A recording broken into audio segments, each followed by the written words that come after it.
Hi everyone, welcome back to my YouTube channel. In this video, I'm going to be giving my opinion why I believe Rafael Nadal is the most influential tennis player of all time. Now, that is a slightly different argument for best tennis player of all time. I think that's open to debate, but if you know me personally, my opinion on that subject is Djokovic. But in terms of influencing the game, meaning having an effect on the way people view the sport and how people train for the sport and everything else that goes into it, I think Nadal is the player that has evolved tennis more than any other player. If you look at the broad history of tennis, tennis was very much, especially going back to the very origins, tennis was a very small stroke kind of game, kind of feel the ball, come into the net, get far in the court, and finish balls with a volley up at the net. Even if you're at the baseline, you're doing a pretty small underhand style stroke, and you're almost like chipping at the ball more than you're taking a big hit at it. Then the players got stronger, the serves got better, but it was still more of a net dominated, I wouldn't say just offensive, but very much close the court, get inside the court. That was the style of play. And the serves got bigger, the ground strokes got bigger, but still it was the same concept. Move forward, take time away from your opponent. And the game started to get more and more baseline oriented. Ivan Lendl was a great baseliner. Jimmy Connors was a great baseliner. Andre Agassi was a great baseliner. But I still think the serve and volley or finishing at the net was considered the most dominant or preferred method of play. There were many great players to do that. Pete Sampras is the first one to come to mind. John McEnroe. I think Bjorn Borg was a little bit in between, but I'm a little bit rusty on my older tennis. But with that being said, coming to the net, that was very much the play. That was a huge thing in tennis, and it was viewed as the most dominant way to play tennis, as the optimum. And I think Federer came along and he started to transition that a little bit. The idea of being a complete player, of using variety, of slicing, coming to the net when it's strategic, but building your game a little bit more around quality shot making. But he was still very much a player that looked to attack and demonstrated impressive shot making ability at the net. And he took every advantage he could to come forward in the court and take time away from his opponent. And then comes along a player that really there hasn't been anything like it before. The closest thing maybe at that time would have been like a Bjorn Borg or a Leighton Hewitt, but in comes a very young 18-year-old Rafael Nadal, and he's using a style of racket that's pretty different from everyone. His racket is lighter, it's stiffer, it's got a bigger head, it's got a more open string pattern, and he's playing very differently from pretty much every other player on the tour, and he's having incredible success, and he's proving to be a serious problem for even the best players in the world very early on in his career. And he's incredibly athletic. He's probably the strongest, fastest, most physically dominant player at that time, and he's covering the court side to side. He's an incredible mover, and he's getting to every ball. He's got great defensive skills, and he reads the game so well. This is Rafael Nadal, and while he is capable of attacking and playing offensive, and he has much better net game than people often assume for him, his game was built around covering the baseline, moving side to side, defending, getting the ball high and spinny, creating angles, and almost using the passing shot more as a weapon than his offense and coming to the net himself. And this was a change of pace for tennis. This was something, like I said earlier, it wasn't believed to be possible to be successful at the highest level. It was assumed that if you're waiting at the baseline and you're giving the opponents the chance to dictate play and letting them come into the net, you're not going to be able to beat the best players over the long course of the match. But Rafael Nadal, he's beating every other player, and he's even beating Roger Federer, who at that point was the most dominant player that tennis had ever seen. And Federer is playing these great offensive sequences, beautiful ball striking, coming to the net, but he can't consistently beat Rafael Nadal. And in fact, Rafael Nadal starts to beat him. And he's playing a style of tennis that no one's ever seen before.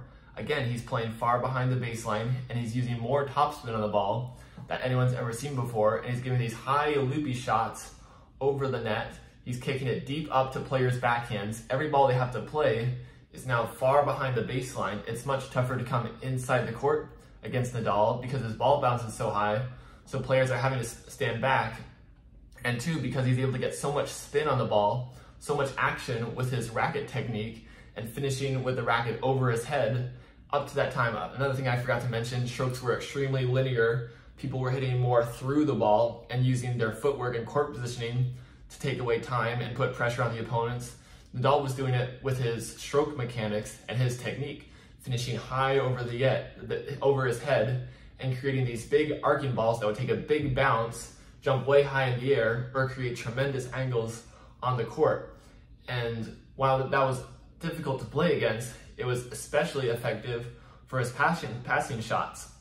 It is my opinion that Rafael Nadal is the best defensive passing shot maker ever, and he is in large part the reason, specifically Rafael Nadal, that the net game died down, because he's so fast and his hands are so good and he can read the court so well, and he could create so much tremendous angles on his ground strokes, especially the forehand, but even the backhand too.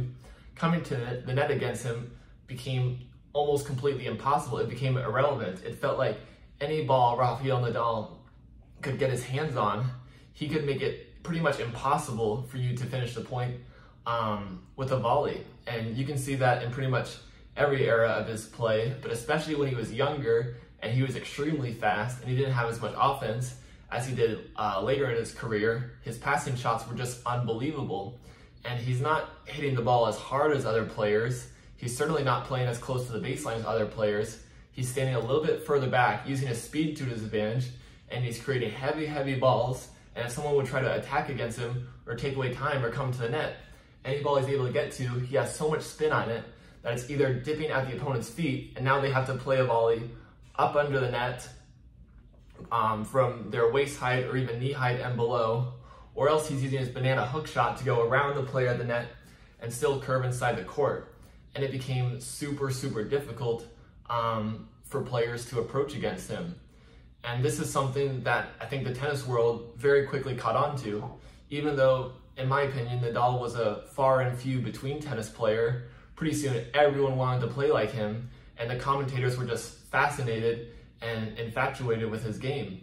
Everyone loved this guy who was so strong, so fit, perhaps the most athletic tennis player ever, or at least up to that time. And he's playing these incredible points from the baseline, covering the court, and he has these huge muscles and big fist pumps, and everyone wants to play like him. He's revolutionizing the game. Before Rafael Nadal was a dominant player, Babolat wasn't even known as a big racket manufacturer. They had just recently released a Pure Drive, but they were nowhere near the heights of a major racket producing company. They were predominantly a string making company. They were known for their natural gut strings, not their tennis rackets. And that's crazy to say in 2024, with them arguably the most popular or highest unit sold racket brand. I don't know that for sure, but I wouldn't be surprised if Babolat's the top selling racket manufacturer in the world. And that's large in part due to Rafael Nadal. And this, not just because he's a great player, there's been lots of great tennis players, but because of the style and the playing style he brought to the game and the way he played tennis and his ferocity on the court.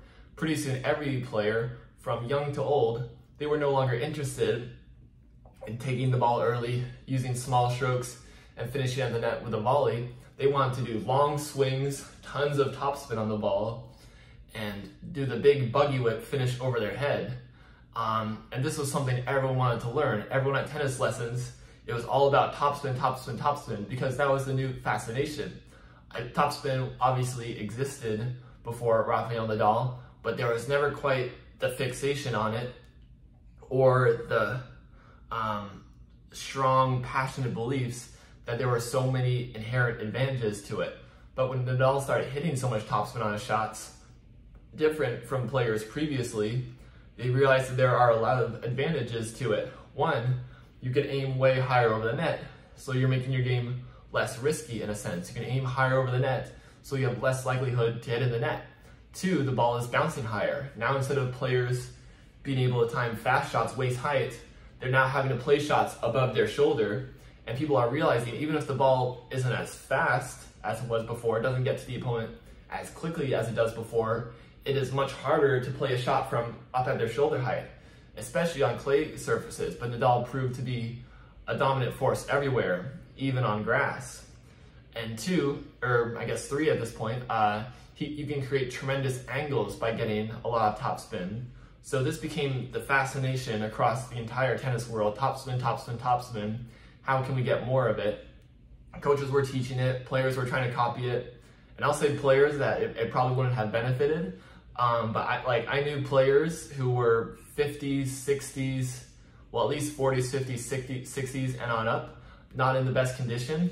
And even they were trying to hit big bucky whip forehands just because they saw Rafael Nadal do it, and he's so effective with it, and he had this incredible persona and competitive spirit behind him that everyone wanted to emulate.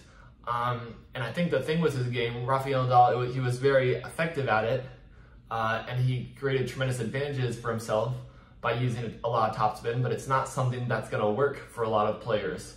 One, because you're getting so much topspin, it's sometimes, unless you have a ton of time to set up for the ball, you're often not going to get the depth of penetration as a more flat shot. So your ball is going to sit up a little bit more, and your opponents are going to have a little bit more time to dictate play and move the ball side to side. This wasn't really a problem for Nadal because he was such a good mover and he was so great at reading the game.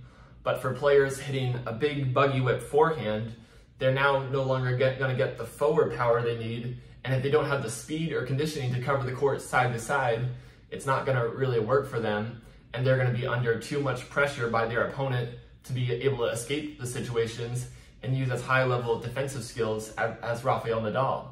2, another problem with Rafael Nadal's technique is that because he's hitting such an aggressive low to high sweeping motion, more aggressive vertical motion than any player up to that time, the timing of it is a lot different.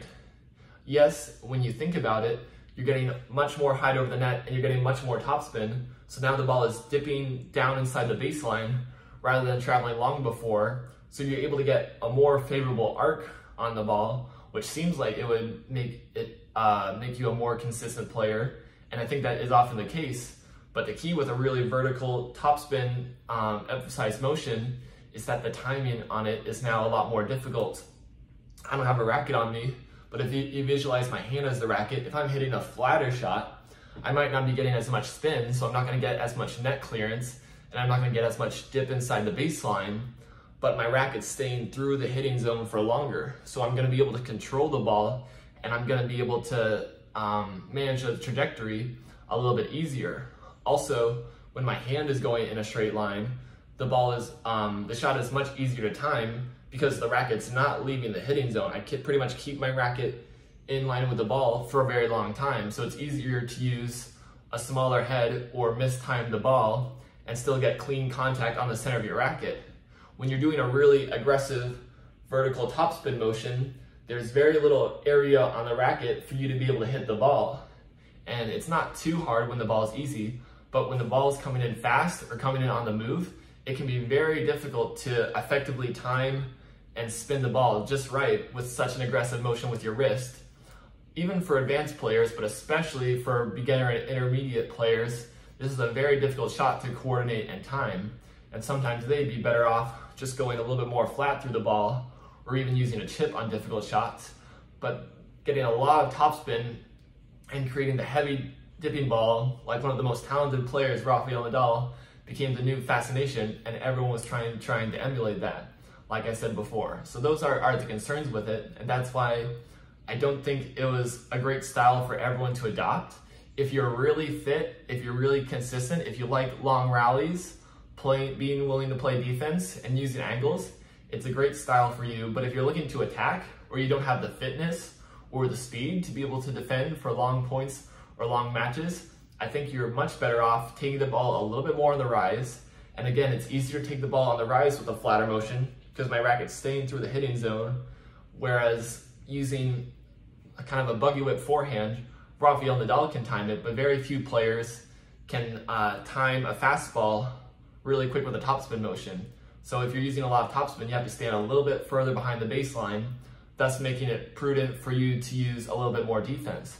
So if you do want to play more attacking tennis or shorten points for whatever conditions you're at, you're better off standing a little bit closer, hitting a flatter shot so it's easier to take on the rise, and looking to get inside the court and finish at the net. Like I said earlier, if you're getting a lot of topspin, you have to stand pretty far behind the ball, pretty far behind the baseline to allow yourself the space to create the spin with your longer motion, and it's going to be harder for you to get into the net. So I think more players need to have that in mind when considering their stroke style or style of play. Do you have the abilities of someone who's 18 to 25 to 30 years old, who's in pristine condition, can sprint the court side to side, forward and backward for 2-3 hours? Do you have the conditioning or even the longevity to be able to maintain that? Or do you got to play a style of tennis that's a little bit easier on your joints and conducive to shorter points as well? And that's another reason that Rafael Nadal has had a lot of injuries throughout his career. It's not, I'll make a separate video on this, but I'm not a huge fan of some of the comments he's making now, saying that if he had a better body, he would have won more Grand Slams, or he's had bad luck that he's been injured so much throughout his career. It is because his playing style puts a tremendous toll on his body. Roger Federer and Novak Djokovic, they're a little bit flatter on their shots. They play the tennis a little bit closer to the baseline. And regardless of which style is a higher level of tennis, it is 100% a fact that it is going to be less taxing on their body. The reason that Roger Federer looks so effortless while he's playing is obviously his incredible talent, but two, because of his play and stroke style. He likes to take the ball on the rise and use a smooth, pretty linear motion, and he likes to get into the net when he can to finish points at the net, so he doesn't have to play super long rallies for a really intense 3, 4, 5 set match. He's able to finish points a little bit quicker as soon as he gets the lead. Rafael Nadal, while he was able to be victorious and even beat a lot of the best players in the world, the only way he could do it with his heavy topspin style of tennis was playing pretty far behind the baseline and being forced to lengthen the rallies. Because when you're getting a lot of topspin, I'll say it's going to be a difficult shot to attack off, but it's rarely going to give you the same winners as a more flat, a more earlier inside the court type of forehand. There's kind of a debate in tennis who has the better forehand, Rafael Nadal or Roger Federer. I would say in general, I'm a bigger fan of Roger Federer's forehand, but they really do two completely different things. If you're looking at offensive forehand, I think Federer's is the clear winner because he has a more straight through the ball, direct swing path, so he's able to play it closer to the baseline and a little bit more on the rise. Nadal has such a long, aggressive motion with his forehand and such a big low to high finish that most of his power is going to be going upward, used to generate spin rather than pace through the court. So he's not going to, unless he has a ton of time to set up on the ball, he's not going to get quite the speed or penetration of his shot as someone like Roger Federer. But where his forehand does have a lot of advantages is passing shots and defensive abilities. Anytime he gets on the stretch on defense, he's able to create so much spin and heaviness on the ball that even when opponents think they have him moved into a bad position on the court, he's still able to, one, get height on the ball, and because it has spin too, it's pushing the opponent back. So it's very hard to make inroads. It's very hard to step in on the court against Rafael Nadal, but at the same time, while it's difficult to attack Rafael Nadal and it's difficult to finish points against him, opponents aren't really going to be overwhelmed by his offense. Rafael Nadal isn't really going to shorten any points by doing this. He's just going to delay opponents being able to hit a winner. So he's not forcing errors from his opponents and he's not hitting winners. He's just making it more difficult for them to hit winners against him. And those lead to longer rallies where he has to cover the court more and more. Occasionally, opponent would get perhaps a little bit impatient or feel like pressured, like they have to go for too much and make an error because his defense is so good, but rarely would he hit an outright winner on his own. Not that he couldn't, I'm just saying in general, compared to someone like Roger Federer, who could create a lot of winners on his own. Rafael Nadal's style was more conducive to long points, and thus it took a higher toll on his body. So that's why when I see some NTRT players trying to hit really heavy topspin shots and playing deep behind the baseline, I'm really questioning that of them from a strategic standpoint. If it's a difficult playing style for even one of the best athletes tennis has ever seen to maintain, I'm not sure it would be best for you. But Rafael Nadal is obviously an incredible player, and he's completely transformed the way players visualize and train for tennis. There's not really any players now that kind of dream and fantasize about serving and volleying and coming to the net and finishing the points with volleys. They want to finish the points with passing shots, high, heavy forehands, and creating angles. And that's primarily due to Rafael Nadal's influence. And I don't think that, and I think a lot of it can be attributed to him.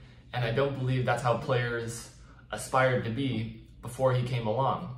Another influence is the racket manufacturers. Pretty much every racket now is designed stiffer, lighter, and a bigger head and a more open string pattern. By far the most common racket in the industry now is a 10.6 ounce racket, 100 square inch, stiff frame, 16-19 string pattern. This is what Rafael Nadal used. And in some ways it is very beginner friendly. I've made one video on this earlier, but it gives you a lot of power and a big sweet spot, so it's easy to play with. But for advanced players who have a lot of power, the only way to control a racket like this is using their power for spin rather than penetration through the court. So there's tons of areas where Rafael Nadal's game was super influential. He really transformed the game from a serve and volley, take the ball early game to a baseline game where instead of people trying to be first to the net, like say Patrick Rafter or Pete Sampras, they're now trying to duke it out from the baseline, see who can be more consistent for longer, who can create the better angle. And you're seeing this at all levels, from beginner to intermediate to advanced. And this is the way tennis is being taught in professional organizations and coaches all over the world. There's very few coaches now, while they recommend coming to the net and volleying, there's very few coaches that would emphasize that as their main strategy and would instead prioritize playing tennis a little bit similar to Rafael Nadal, deeper behind the court and creating a lot of spin on the ball to hit a heavy shot and push the opponent back. I've mentioned some of the pros of that style of play, and I've mentioned some of the cons, including you can be more consistent because the ball is higher over the net and it dips inside the baseline, but it's a little bit more difficult to the time, and it's sometimes hard to shorten the rally or finish the point when you get a chance because you have a very vertical swing path and it's not going as much in a linear direction, which makes it a little bit harder to penetrate through the court and move into the net. So thanks for watching my video. These are some of my thoughts. I think it's really amazing where tennis is at and everything all players have created. Novak Djokovic, Andy Murray, Roger Federer, those guys have all influenced tennis and have made it a more baseline predominant sport. But I think Rafael Nadal, more than any player in any other areas of history, has influenced the tennis most. One, because he changed the way tennis was played. It's now played with a heavy, spinny, topspin style of play. The way it's taught has changed. The way commentators and experts have viewed strategies, and even the racket manufacturers have started to adopt that style and that demand from consumers as well. So thanks for watching my video. Stay tuned for more.